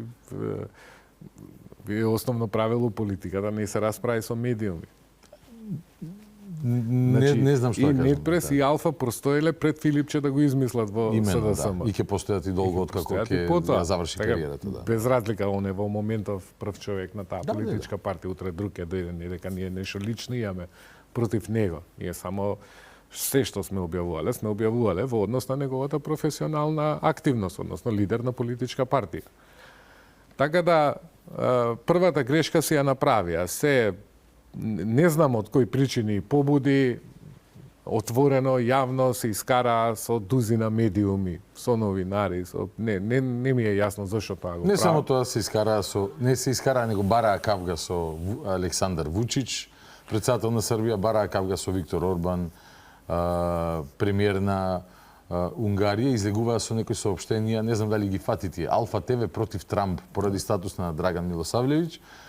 И сега едино, не знам, апелирам до некој од колегите, а немам споделена ова идеја, но на наредниот прес кој што ќе одржи Филипче да опрашате ако Орбан е автократ и така натака, а Трамп го поддржа Орбан, дали СДС е против Трамп, чисто за да го затвориме кругот. Но ќеска е последната информација, имаше јавно обраќање Трамп и јавно кажа дека го поддржува Виктор Орбан, непосредно сега имаат избори во Унгарија. Во Будимпешта ендорсмент му. Ево е сега од претходнава ноќ. И сега, сакам да влезам во актуелните теми, сакав да се навратиме малце на прво на твојата лична историја, историјата на Нетпрес, оние кои што бидејќи не одиш многу често по телевизија, ама да знаат луѓето со каков калибар си имаат работа. Човек со долгодеценијска работа во новинарството и човек кој што има однос кон вестите, бидејќи успеал 20 и кусур години да одржи информативен портал во Македонија. Февруари 2026 година, за помалку од 2 години, ќе имаме техничка влада. Може ли еден пресек сега да кажеме дека сме не е вистински половина мандат од 4 години, но е, ако земеш предвид, дека во јануари 28 некаде ќе има техничка влада, бидејќи така, не сакаат тука попуштат од опозицијата, односно да рационализираат, власта им рече, добро, неките, нека ви биде. Како го цениш новиот начин на владење во Македонија од мај 24 до ден денес? Вклучувајќи дури и вакви гестови, кај што, не знам, дел од луѓето би рекле, ама што ги слушате, што ги шишате, нели, терајте си ги вие вашите политики, но премиерот вика, ние не сакаме на ура, на сила и така натака, тоа се види и со промената на републичкиот јавен обвинител, односно колку долго тоа траеше, шанси давани и така натака. Добро е, според мене, добро е што премиерот владее на тој принцип, затоа што дојде време таа пизма што ја направи едноставно СДС меѓу народов, таа поларизација, малку да спласне, малку луѓето да се релаксираат, да не бидат толку Да нема обговарени со растурање на фамилии поради различни и политички ред други ставови. работи, и секојдневен живот, и работа, и бизнис, и семејства, и секакви други односи, пријателски, кумовски. Значи, луѓето тука се закрвија меѓу себе за политика во периодот од 2015 па до дека слободно можам да кажам додека не си замина Заев од премиерската функција. Тогаш го ставаш почетокот 2015, односно бомбите, предпоставувам, така, таа операција за... И бомбите, и периодот од-после. Еве од оваа временска... Да, како нулта координата, кога работа да тргна во... Еве од оваа лош временска правец. дистанца може да видиме, например, дека тоа многумина, нели, експерти го нарекуваат диво месо во правниот систем, наречено СЈО. Гледаме како функционирало, какви суми се вртеле таму, кој све вработувал, кој бил вработуван. Се е било тоа испреплетено со непотизми, со неубави работи. Тука може да се надоврземе еве и на последниве случувања околу обвинителкава Ленче Ристовска. Не ми е јасно, не мора нешто да е забрането со закон. Има еден момент кој се вика морално-етички. Значи, Ленче Ристовска, мислам дека од тие причини не треба воопшто да се кандидира ниту за позициите за Страсбур, судот меѓународен, ниту сега за обвинителство, затоа што доаѓа од институција која била корумпирана, силно корумпирана, која работела по партиски наредби, одмазнички, која проневерувала, има сомнежи за проневерување на големи суми пари таму, кај што владел непотизам. Сега човек од таа институција упорно настојува да влезе на високи позиции во тој сектор, правниот. Прво, нели, беше со... Вишо јавно? Не, прво беше со судот во Страсбур. Така беше прво? Да, па потоа со обвинителство, сега што е во тек работава. У однос на спомнати тоа техничка влада. Ја тргаме политиката на страна. Јајте сме обични граѓани и многу добро знаеме дека неколку месеци пред избори и неколку месеци по избори државата не функционира. Така е, да. Или половично функционира. Точно. Сега на тоа бреме ќе го додадеме и периодот на техничка влада. Техничката влада е партиска тепачка. Ништо повеќе од тоа. Тоа го измислија, нели, структурите што насилно ја сменија власта во Македонија во 2016 година, го измислија тоа период предходно и под превезот дека на тој начин ќе бидат спроведени изборите фер и ќе бидат регуларни. Значи, Богдан, живееме во 21. век, во технологија, каде што више постојат држави во светот, човекот како индивидуа не носи документ со треба. Му ги скенира очите. Преку тоа има пристап во неговите банкарски сметки. Има пристап до податоците лични негови, за лична карта, за се. Нормално има пристап државата, не е секој. Сето тоа е врзано во систем, да си функционираш безпрекорно. И сега ние збориме за спроведување избори, дека морало да дојде министер од труд и социјала кај нас друг, и во МВР и не знам како беше уште. Да, МВР и труд. Неколку и 3 заменици. И така нешто. За Порано да беше во изборите бидат информатичко. фер. Да. Со што ќе придонесе тој у тој период? И не само тоа, еве, например, министерот за заменик во земјоделие, мислам дека се добива во техничка влада. И доаѓа заменик во земјоделие и, нели, влегува во еден систем каде што имаш ти буџет. Така, некој друг го земал, го испланирал и така. И што ќе прави сега заменикот во земјоделие со тој буџет?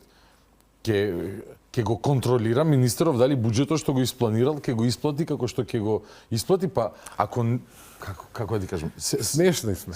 Се разбира. Но веројатно секоја од тие причини опозицијата секоја сламка ја бара сега да се фати. Од тие причини јас сметам дека воопшто не ни е потребно нешто такво. Подобро да се насочиме, да вложиме во напредна технологија, да се поврзат системите на здравствениот систем, кај што сме, нели, сите со здравствено осигурување, социјалниот систем за пензиско кај што плаќаме, на МВР системот кај што сме регистрирани за лични карти, за пасоши, за сите тие работи. Значи, тие системи подобро да вложиме пари во техника, односно компјутери, технологија, напредни системи, во човечки потенцијал, кој тоа ќе го спроведе, ќе го контролира, отколку ние да се замараме со, морам да кажам, глупави работи.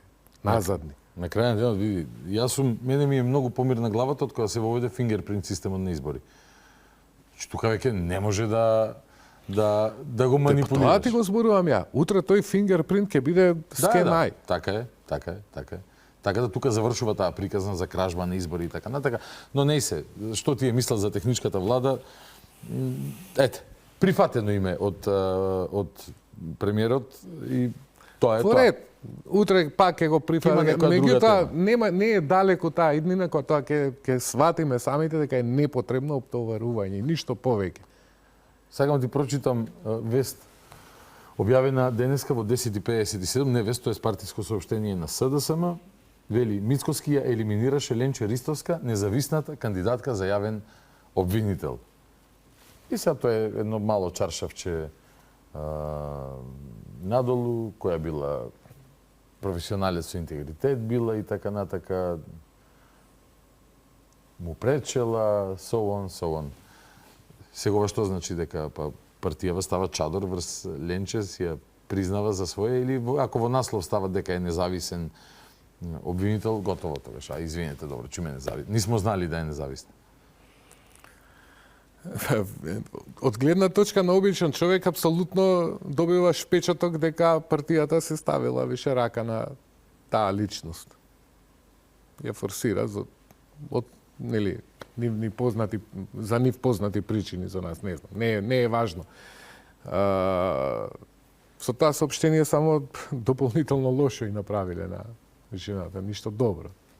Меѓутоа, тоа е политичка партија, нив не ги интересира индивидуата, нив ги интересира нивниот партиски интерес, па ако треба у таа машинерија ќе сомелат и 100 луѓе, ама не е важно својата цел да се купи ден помини тактика. Да. Добро. Изборот на обвинител, како го гледаш, нели започна со 5 кандидати, односно започна со, јас ќе датирам малце поназад, започна со суспензиите кои што на Јован Цветановски и Мустафа Хајрулахи им ги изрече Лјупчо Коцевски. Јас таму го ставам почетокот на изборот на нов јавен обвинител, бидејќи со тоа Коцевски ги елиминираше овие двајца луѓе кои што се бореа токму против октоподот на СЈО во обвинителскиот систем, а конкретно преку случајот за незаконски исплатените бонуси во специјалното јавно обвинителство. Еве налет тоа што Катица била инфицирана и што и според мене, веројатно и според тебе, се што таа допрела со рака требало некој да го ревидира. Но тоа не се случи. И прифаќаа наредби од притвор. Но окей, случајот со бонусите и обидите за негово затешкување, во кој што се, нели, сите опфатени, сите што биле, сите обвинители што работеле во СЈО, не само обвинители, но нели конкретно зборуваме за обвинителите, беше причина за 2 суспензии, барем колку што знаеме, можеби имало и повеќе во вишото јавно обвинителство. Но формално и не можеше да се кандидираат овие двајца, например, на овој избор. Но се кандидира 5 мина други. Покрај Ленче Ристовска, само да се подсетам, се извинувам, независната кандидатка за јавен обвинител, која доаѓа од обвинителството, што нејзината колешка Лейла Кадрију на истото место кај што седиш ти, кажа дека е личало на штаб на СДСМ. Покрај нејзе кандидат е ведето Анита Исаиловска, и нека ми прости господјата второто презиме, нонстоп заборавам. Господјата Раичевич, Лидија, Ненад Савески судијата, поранешен исто така обвинител. Ленче Ристовска и Панчевски. И Панчевски, Владимир Панчевски, поранешниот претседател на Кривичниот суд, кој што беше единствен елиминиран од Советот на јавни обвинители во нивното разгледување на кандидатурите пред да пратат мислење до владата. За елиминацијата на Панчевски и за останатите, како тече процесот и што очекуваш од него на крај? Вака сега, секој избор на јавен обвинител, значи секој пат кај нас кога се случува тоа, има голема врева во јавноста. Освен за Коцевски, тој некако се протна. Такво е моето чувство. Па такво му беше и работењето, безлично. Зашто тој некако стерилно беше на некој да. начин. Така, дојде така замина. Сега да се вратиме на моменталнава состојба. Вака сега, прво, да, почна работава од тогаш ти као што напомена со Кадрил и останативе. Сега во изборов, прво имаме судија што се поранешен, што се кандидира во обвинителство и е исфрлен незаконски. Се пак ќе се навратам на оној муабет што го кажав за обвинителката Ристовска. Че има еден момент се викаат морално-етички причини. Тој судија беше правосилно осуден. Тој судија сега сака да биде обвинител.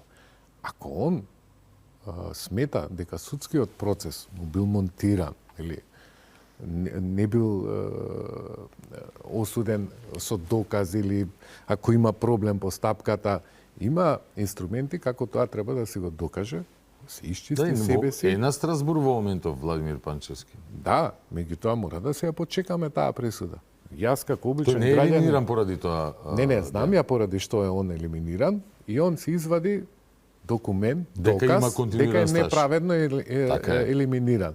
И мене како граѓанин ме увери дека неговата елиминација е незаконска. Не те уверили Лејла Кадрију која што била во СЕО, која што кажа дека хајката против Панчевски почна кога не сакаше да им дозволи на СЕО да прават што сакаат со предметите од кривиче. Да, и тоа е еден вид уверување, меѓутоа многу поцврсто уверување е документот со печат, со се и со тачно податоци колкав му бил стажот. Бидејќи за 27 април има правосилна пресуда на сите три инстанци, но веројатно не си уверен, како што не сум јас уверен, дека се работи за терористичко загрозување на уставен поредок.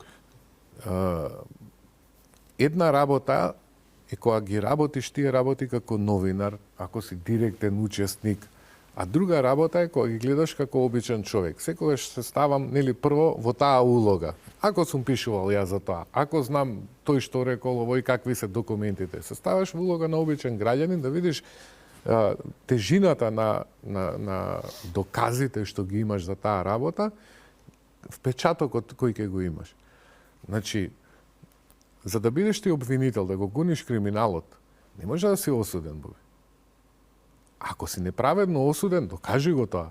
Еве, викаш имало Страсбур во ред, нека искочи од Страсбур. Јас лично немам сомнеш дека апсолутно нема загрозување на уставен поредок и тероризам за 27 април. Таква работа не постои. Па тоа, најголем доказ за тоа е еден од луѓето таму што беа инволвирани, што си доби во Шведска, да. дека апсолутно тоа е политички прогон, ништо повеќе. Ако случајот на Панчевски е политички прогон и он си го докаже тоа, немам никаков проблем он да се кандидира. Меѓутоа, во моментов имам проблем од тие морално-етички причини да се кандидира он за обвинител. Како што имам проблем и Ленче Ристовска да се кандидира. Не може. Човек што доаѓа од таква корумпирана институција, сите ја видовме, снимена. Иако парадоксот во случајов е дека Тим Ленче, се не мислам така, но она сила на која што ударна тупаница била и Ленче Ристовска, го суди Панчевски. Speaking of морал и етика. Јас го разбирам ова на ниво на аргумент, демек подобра обичниот човек сакаш да кажеш ќе има поголема доверба во републички јавен обвинител кој што има чисто досие 1/1. Точно. Но исто така, не знам, јас ценам луѓе што се бореле против она што еве јас и ти се согласуваме дека било злоупотреба на функција и позиција. Деновиве е тема специјалното јавно обвинителство, а токму поради обидите на Ленче Ристовска, која што, како што кажа, незината колешка Лејла Кадрију сака да се представува како жртва и така натака, односно се кандидира на конкурси на кои што нема да биде Сега можеме да речеме да збориме хипотетички. Замислена ситуација. Океј, ајде, така, едно сценарио. Слушам. Можно ли е Ленче Ристовска да се кандидира на сите позиции, во координација со опозицијска политичка партија, Може да. знаејќи дека нема да, нели, нигде И да дека утре ден, успее. кога тие се надеваат дека странците ќе ги вратат на власт, Ленче ќе им биде новата катица. Не. Главната поента е преку тој систем на работа, опозицијата да прикаже дека власта партиски се мести. Апсолутно да. И да не тужат И да се како ти прави извештаи во PR со тоа, односно да, од и Бугарија други- некој да се јави да рече, Да. видете ваму како Можно бираат е таа овие. работа. Можно е. Тоа ти е идеален пиар за Можно е. опозицијска партија. И затоа велам ја, значи, таму ти треба Венко се чисти вика. луѓе, Добра идеја. ти требаат луѓе без флеки во кариерата, што ќе го образложат. Прво, јас не можев да се изначудам на изјавата на председателот на Советот на јавни обвинители. Ние не ги викнавме, вели, на интервју, Бидејќи ги знаеме луѓето. Страшно, да. Страшна работа. Да, Процедура е процедура, мора да се испочитува. Ти можеш да си се познаеш надвор, да си седиш седенки, да Нема се неговото оправдание не е изричито наведено дека ова. И сега не е изричито наведено дека треба да ги викаш на разговор во стариот закон, во новиот е. Ама зошто не ги викнеш? За да има доверба јавноста во процесот. Ако ти утре решиш да имаш асистент у емисија, така, Да. некој што ќе ти помага. Да. Го знам, ќе го земам, не ќе го седнеш и ќе разговараш Така со е него, точно. така. Апсолутно да. Значи, ако Советот на јавни обвинители нема, може, ама и не мора да ги викне, секако дека ќе ги викне за да му образложат нивниот план за работа, идеи и ред други работи таму што Тоа е треба. како на избори да нема кампања затоа што ќе кажат луѓето, ги знаеме. Го знаеме, Венко, го знаеме, Христијан. Да. Завршен, што тераме. трошат пари. Добро, окей, околу Панчевски имаме различни гледишта, агри то дисагри. Фактичка состојба во моментов, елиминиран Панчевскиот совет за јавни обвинители, Ленче Ристовска, која што... Неправедно. Да напоменеме, затоа што човекот Фала. се извади документ Точно дека така. исполнува по условите. критериумите исполнува услови. Елиминирана Ленче Ристовска, која што се уште го држи имотот на ВМРО под мраз, нели деда од тој тим во тие случаи, за кој што пакатица има и признаено дека се обидела да се пазари со Мицкоски, ВМРО да поддржи продолжување на рокот така за предмети беше или па да продолжи да живее СЕО. Че пред замрзнувањето имаше еден друг момент да не забореш, Ајде. дали терасата ќе ја рушеа. Точно да, терасата ќе ја рушеа. И Сега тие што ќе ја рушеа терасата, Дејан. главни бизнисмени Дејан. се за во градежништвото. Дејан, за некоја, да? Да. За некоја година ќе излезат уште повеќе муавети. Можеби ќе дознаеме, можеби, доколку хипотетички измислувам сега,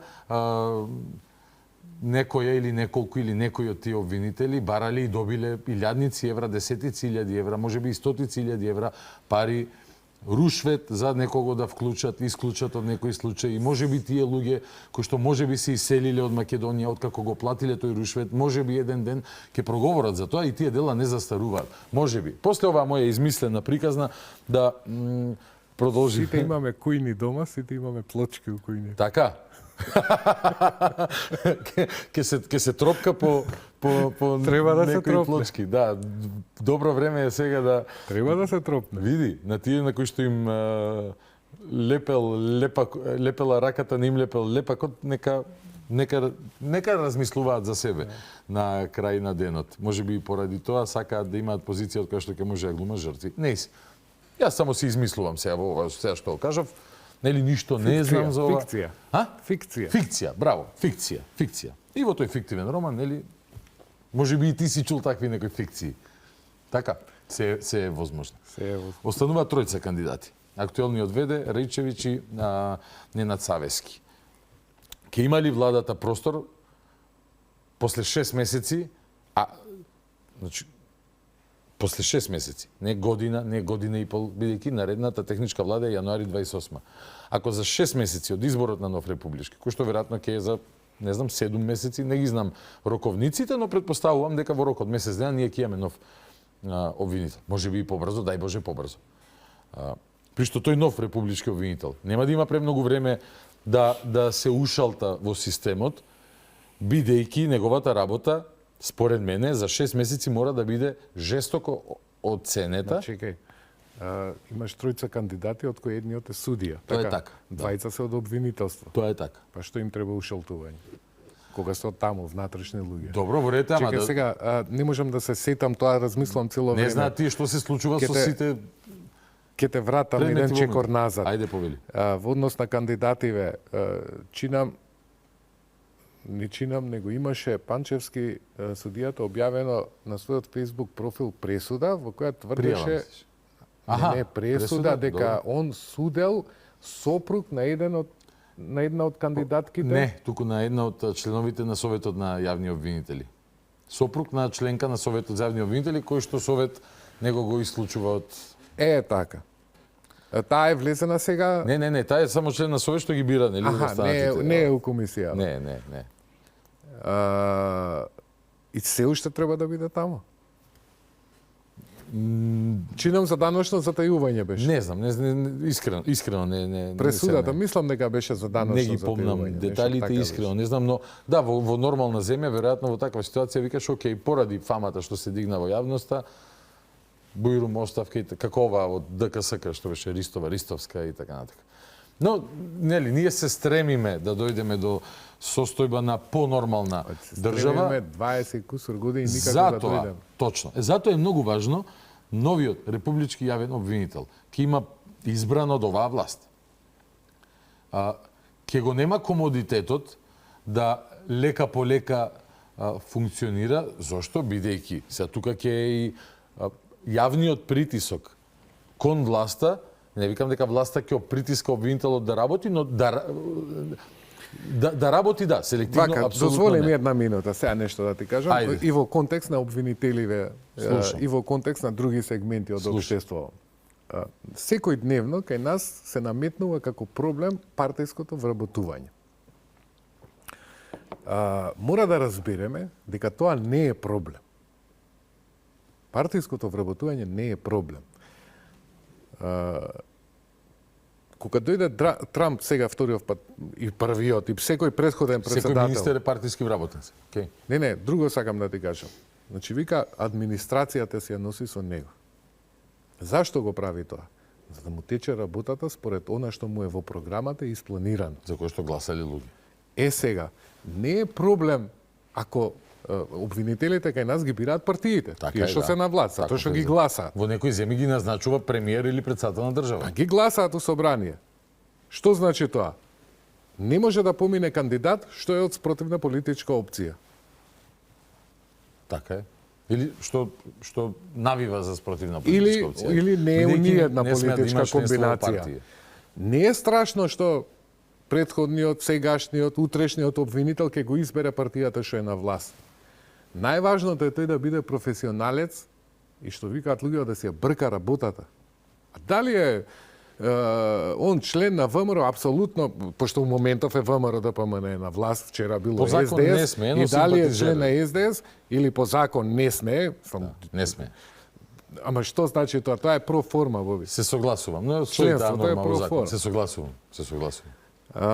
Не е тоа најважниот момент. Професионалноста е најважниот момент. Интегритет, морал, така е. Да, високите вредности да ги поседува и професионално да постапува. Нормално, тој што е таков е законот кај нас. Го гласаат у собрание, значи партијата не ни паѓа на лото обвинител, нели некој го бира. Паѓа на лото, точно. Некои држави и председател си гласаат така, Грција така функционира. Точно. Сега тоа го имаме во сите сегменти на живење. Сега тој го назначил зашто е од владеачката партија. Добро. Не е страшно тоа. Страшно е ако не е професионален за таа позиција. Ако нема критериум, освен членската книжка. Не само критериум, ако нема мина труд у таа област. И сега јас сум бил лично сведок и сите колеги новинари и граѓани кои се сеќава во изминативе 30 години, значи ние сме имале смешни ситуации кај што со не знам какво образование биле назначувани на позиции на како не скечот К-15 со султанот. Ти еким ќе одиш во полиција, ти војник ќе оправаш земјоделие. Да, тоа е за да не му го зема тронот на султанот, тоа е стара приказка. Тој што учел медицина го пратил у војска, тој што учел војска го пратил у медицина да работи. За да не овакво. Муабетот ми е дека у било кој сегмент, у било кој дел од општество, раководно лице, не е страшно што е тој партијски определен. Проблемот е ако не е професионален. Ние имаме разни абсурди тука, например, еден од тие абсурд е МВР не сме да го раководи вработен во полиција. А од друга страна, министри за здравство се ставаме доктори. Па дали е тоа уставно еднакво? Па не баш. Едниве ги дискриминираш, другиве не ги дискриминираш. Меѓутоа тоа беше тој премин нели од еден систем во плурализам во друг систем, па демек претходно нели да се ослободи министерство од тие Да нема таму, да, спреги. Сум стварно мене ми е тоа несватливо, ама ајде. Што очекуваш ти од новиот обвинител во наредните 6 месеци или можеби подолг рок ти би му дал да Јас очекувам во 6 месеци да видам работа. Апсолутно најважното е тоа да видиш работа, да видиш конкретни чекори, действија. Случаи што и сме ги забораиле дека постојат. Изговори ќе нема повеќе. Еве сега правевме муабет пред емисијава, нели ти ми спомна авиончето, ја ти кажав дека па ја не знам до кај е тој предмет со претходниот директор на СОЗР. Има кривична пријава за злоупотреби меѓу нели делата и тоа што со државниот авион и со 4 колешки си отишол на шопинг во Љубљана. Може би биле на симпозиум.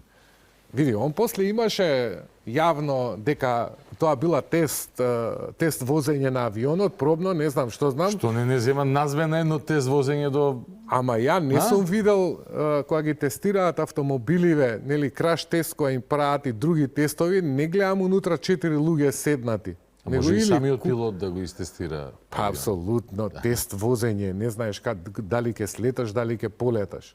Пробно возење, значи нема врска, тоа беше измислица дека е тест возење, едноставно најверојатно им било мерак да се извозат до Љубљана и назад, и то преку Охрид. Има текстови. На тема авион, јас само 2 збора ќе кажам. Јас би сакал Македонија да има 10 своји авиони, своја флота, да има и своја авиокомпанија државна, а дека треба да има една држава авион, треба да има една држава авион. И ако влеземе во наместо за авион парите да ги дадеме за по-ниска минимална плата, ако не е минималната плата, ако е 700 евра, тоаш аргументот ке е на опозицијата, да ги дајме за ретки болести, ако и ретките болести се подмирани, ке, знаеш, тоа нема крај, но една држава постојат некои стандарди кои што треба да ги исполнува и ако се утврди дека треба... Прво, ја не се согласам со тебе да имаме авиокомпанија, пошто сме ние многу мали.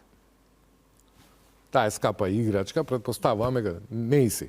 Ама дека барем еден не ваков лирџет, со 8 души што се возат. Сега имаме многу авиолинии поврзани во Македонија. Модерниве времења дозволуваат да се договараш странци, вакви ефтини летови, има опции како тоа да си го сработиш. И има многу посилни, поголеми држави од нас им пропаднаа националните авиопревозници.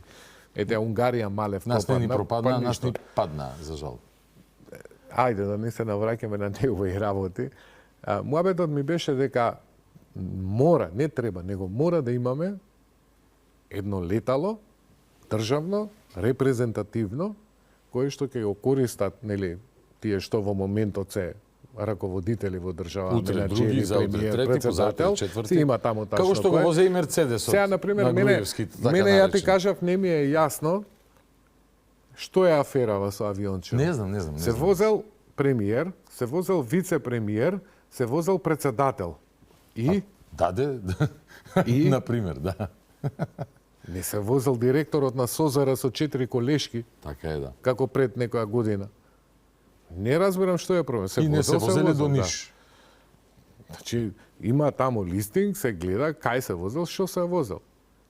Па имаше една фейк ньюс, премиерот си бил на одмор со семејството, па после искочи не било семејството, човекот си каже дека он отишол покасно и се вратил порано, фактички отишол пола одмор, не знам. Да, ама немаат гајлети, ќе бидат тужени за клевета, ќе изгубат на суд и толку ќе платат 300-500 евро. Мене не ми е јасно зошто власта влегува во еден таков спин.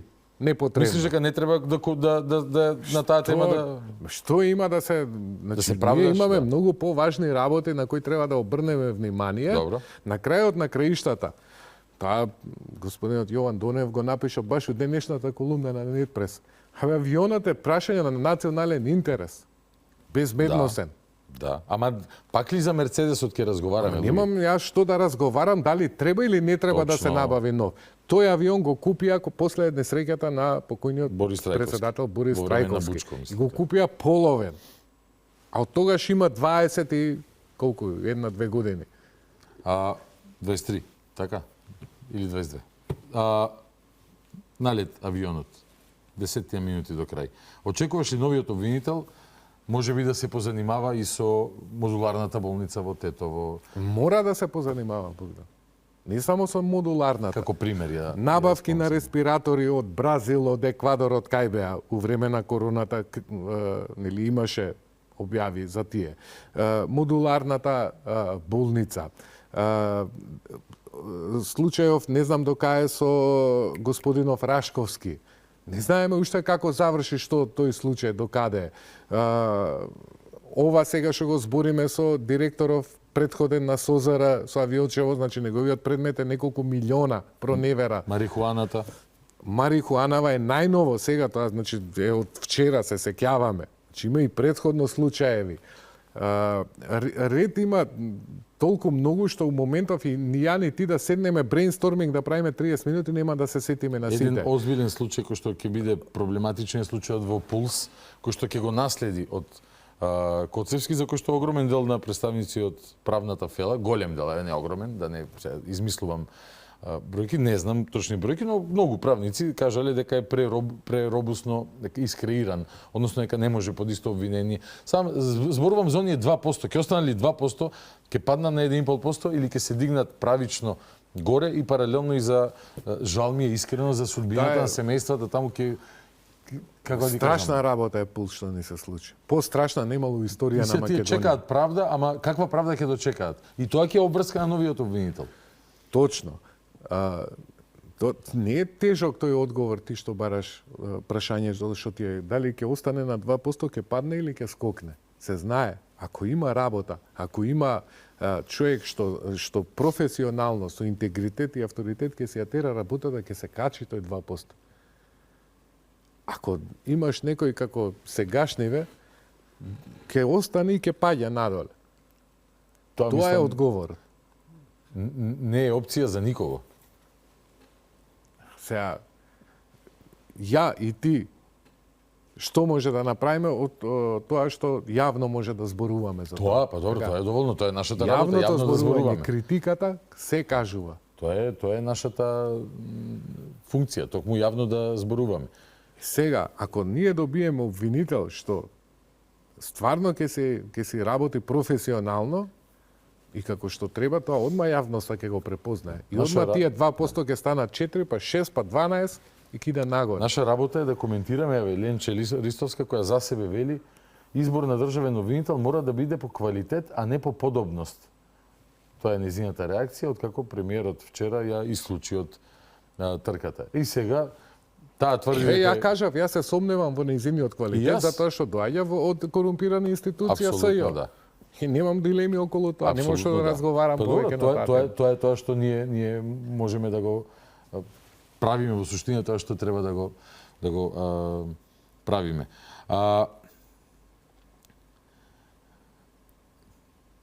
Ќе се сретнеме повторно после изборот на јавен обвинител. Нас муабетот ни оди секојаш зад камери, ама и пред камери не е лошо. Па си ја задржувам слободата да те натерам да ветиш тука дека ќе се одзиваш и наредните пати кога ќе те викнам, за да коментираме актуелни случувања, бидејќи убаво е да се слушне твоето мислење. Во слободата на говорот е различните ставови. Се разбира. И емисијава немаше да биде интересна ако тоа што го кажав ја ти се согласиш или ти што го кажеш јас се разбира. Кога има спротиставени мислења, меѓутоа нормално комуницирање со аргументирање. Тоа се вика полемика. Се вика полемика и е интересен и гледаш како брзо ни помина времето. Точно така. И ти благодарам за одвоеното време и за ова сефте. И еве ти ветувам јавно. За ова сефте гостување, еве на крај да ја откриеме на јавноста, имаше една идеја која што не можеше од логистички причини да се реализира, да присутен тука биде и колегата Стојле Наумов, Меѓутоа може наредниот пат. Следниот пат, да. Да, вака за јавно притисок да му направиме чисто. Следниот пат да мора знаеме кај живее. Или ќе седнеме некаде во Штип на Пастрмајлија, ќе кажеме Столе ќе плати. Но наредниот пат еве и Столе да е тука и да ги коментираме сите актуелни теми во уште поширок формат. Дејан Николовски, netpress.mk, благодарам на одвоеното време и се гледаме следна прилика. Благодарам на поканата, се гледаме. Ви благодарам и вас што останавте со нас до самиот крај. Верувам дека ви беше интересно. Наредна средба четврток по 22:30. До тогаш стандардна процедура. Гледајте, слушајте, размислувајте, анализирајте, излекувајте сопствени заклучоци. Добра ног Македонијо, главата горе.